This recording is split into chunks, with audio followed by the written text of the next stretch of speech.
Aha mwigire hino mbabwire ukuntu Saint Valentin yacu yagenze.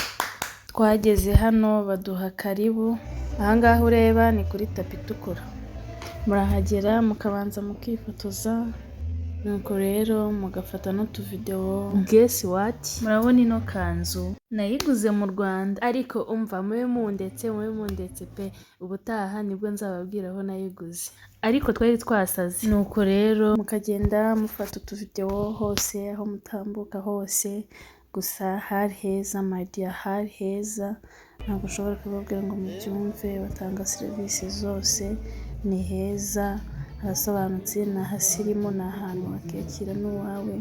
Aha rero nari ndi kumwe n'umuhungu wanjye, turimo turagenda mwereka, mbwira mama dore,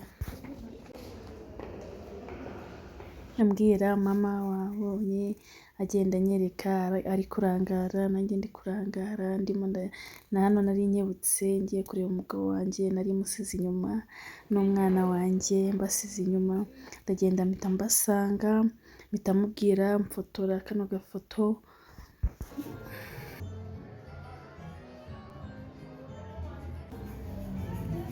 Nuko rero birangije ndakomeza ndifotoza, mbona ni byiza,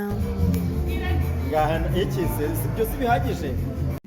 mbona umugabo wanjye mpita nawe mufotora, ndamuzana hano mufashe kamera, mpita mufotora, maze kumufotora ndamubwira wambaye neza, hagarara neza, mufotore, mpita ngeraho. Umugabo wanjye aba yandase koko, agenda ambwira wambaye neza.